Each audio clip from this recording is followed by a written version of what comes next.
بسم اللہ الرحمن الرحیم۔ میرا نام رضوان ہے اور میری عمر 18 سال ہے۔ میں ایف اے کے امتحان سے فارغ ہو چکا ہوں اور گھر پر ہی رہتا ہوں۔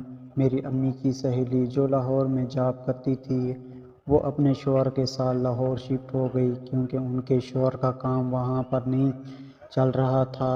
یہاں کر انہوں نے ہمارے محلے میں کرائے کا مکان لے لیا اور ہمارے گھر آنا جانا شروع کر دیا۔ میری امی ان کے یہاں شفٹ ہونے سے بہت خوش ہوئی تھی کیونکہ ہمارے ارد گرد ہمارا کوئی بھی رشتہ دار نہیں رہتا تھا۔ آنٹی کا نام لینا تھا، وہ جلدی ہمارے ساتھ گھل مل گئی۔ آنٹی نے میری امی سے کہا کہ میرا شوہر کام کے سلسلے میں گھر سے دور ہوتے ہیں، اسی لیے تم رضوان کو کچھ دیر کے لیے میرے گھر بھیج دیا کرو، بازار سے سامان وغیرہ لانا ہوتا ہے، اس سلسلے میں یہ میری مدد کر دے گا۔ میری امی نے مجھے کہا، میں نے خوشی خوشی راضی ہو گیا۔ اب میں روز شام و صبح آنٹی کے گھر چلا جاتا ہوں۔ ایک دن میں صبح آنٹی کے گھر گیا تو انکل گھر پہ موجود نہ تھے اور آنٹی بیڈ پر لیٹی ہوئی تھی۔ آنٹی نے باریک کپڑے پہنے ہوئے تھے۔ میری غیرت نے گوارا نہ کیا، میں نے جا کر وہ کپڑا ٹھیک کرنے کی کوشش کی۔ اس دوران میرا ہاتھ آنٹی کے بازو پر لگا اور آنٹی جاگ گئی۔ میں بہت شرمندہ ہوا لیکن آنٹی نے کہا، کوئی بات نہیں، تم میری سہیلی کے بیٹے ہو، تمہارا ہاتھ لگ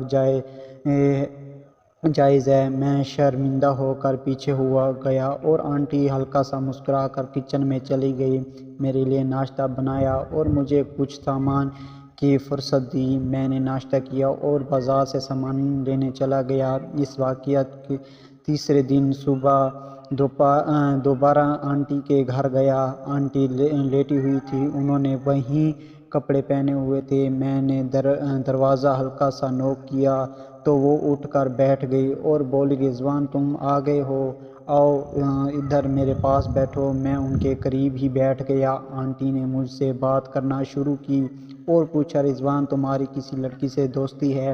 میں نے کہا، نہیں آنٹی، میری کسی سے دوستی نہیں ہے، میرے صرف لڑکے دوست ہیں اور میں ان سے ہی بات چیت اور ملتا جلتا ہوں۔ تو آنٹی بولی، اگر آج سے ہم دوست بن کے رہیں، تمہارے انکل تو مجھ سے کوئی بھی بات نہیں کرتے، وہ تو ہر وقت بس کام کے سلسلے میں پریشان رہتے ہیں، لہٰذا تم جب آتے ہو تو میرا دل کرتا ہے کہ تم سے جی بھر کے باتیں کروں، ہم دونوں قریب ہو کر بیٹھیں، اتنا قریب کہ ہمارے درمیان کوئی بھی نہ آئے۔ یہ کہہ کر آنٹی میری طرف بڑھی اور میں بھی ان کے قریب ہو گیا۔ ہم دونوں نے ایک دوسرے سے محبت کی باتیں کی۔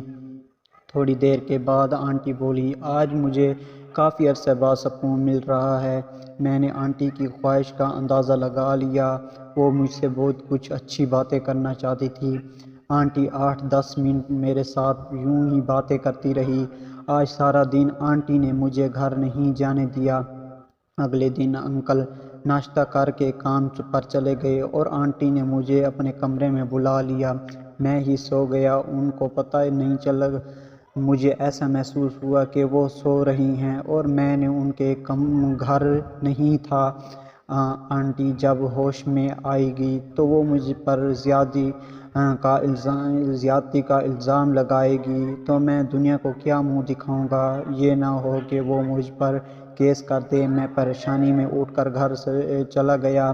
جب اگلے دن واپس نہ آیا تو آنٹی کا میسج آ گیا، جلدی سے آؤ، مجھے بازار سے کچھ منگوانا ہے۔ میں ڈرتا آنٹی کے گھر گیا تو آنٹی مجھے دیکھ کر مسکرائی اور بولی، کل تم جلدی کیوں چلے گئے تھے؟ آنٹی اس طرح کا رویہ دکھا رہی تھی جیسے کل کچھ ہوا ہی نہ ہو۔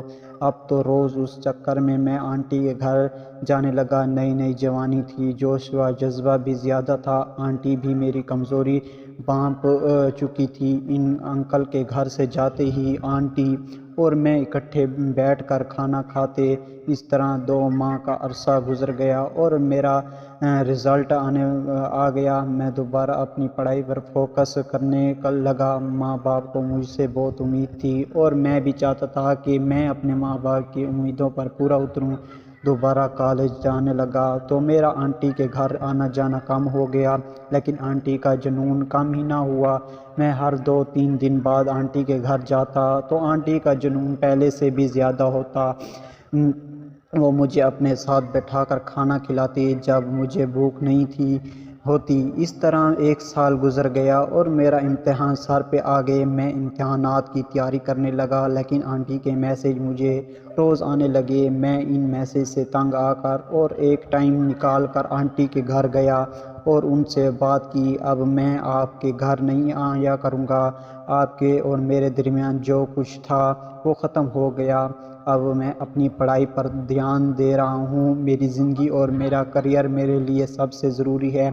آنٹی مجھے ڈانٹنے لگی۔ میں حیرت اور پریشان ہو گیا۔ میری آنکھیں پھٹی کی پھٹی رہ گئی۔ آنٹی مجھے حاصل کرنے کے لیے کسی حد تک جا سکتی تھی۔ میں نے آنٹی سے کہا، آخر آپ چاہتی کیا ہیں؟ آنٹی کی ایک ہی بات تھی کہ میرے ساتھ شادی کر لو، میں اپنی زندگی سے ورنہ ہاتھ دھو بیٹھوں گی۔